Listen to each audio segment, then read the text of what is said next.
তো ভাই social media খুললে তুমি এমন অনেক পাবলিক পাবা, ঠিক আছে, যারা এই বলি প্রথার বিরোধিতা করে, ঠিক আছে, মানে পাঠা বলি যাই হোক, মানে বলি প্রথার বিরোধিতা করে, ঠিক আছে। তো তেমনই অত পাবলিকের মধ্যে একটা পাবলিক, মানে একটা মাইয়া আমার ফ্রেন্ডে আছে, ঠিক আছে, ফেসবুক ফ্রেন্ডে, যে সব বলি প্রথার মানে মারাত্মক লেভেলের বিরোধিতা করে, ঠিক আছে ভাই। তো ভালো কথা, আমাদের এই সামনে কন্যাগড়ে মানে আমাদের শকুন্তলা মা আছে, ঠিক আছে, যে খুবই জাগ্রত, যাই হোক। এবার অনেকেই মায়ের কাছে পাঠা বলি দেয় নিজের মনস্কামনা পূর্ণ করার জন্য বা পূর্ণ হয়ে গেলে।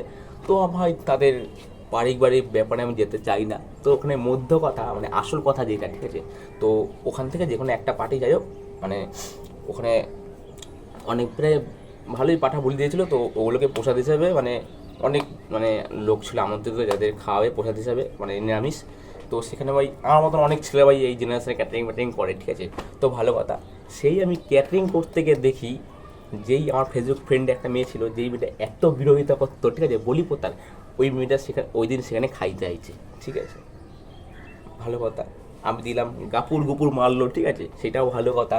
তারপর আমার এখন একটাই কোশ্চেন ভাই, ঠিক আছে, তোমরা ভিতরে ভিতরে হান দেওয়া আর সোশ্যাল মিডিয়ায় এসে নিজের অনেক বড় মানে মানে সেই প্রমাণ করবো আমি, আমার মন অনেক ভালো, মানে কী করবো, মানে মা পাঠা বলি চায় না, মা পাঠা বলি চায় না, ঠিক আছে, এইসব বললা অনেক বড় লম্বা লম্বা ক্যাপশান দেওয়া, ঠিক আছে।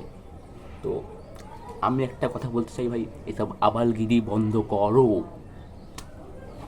তো সবাই ভালো থেকো, সুস্থ থেকো, আমার সঙ্গে থাকো, অনেক অনেক ভিডিও বানাবো, ঠিক আছে, তোমাদের জন্য। সমাজ মানে এরা হচ্ছে নিজেরা সমাজ বিরোধী হয়ে আর লোককে জ্ঞান দেয় সমাজে।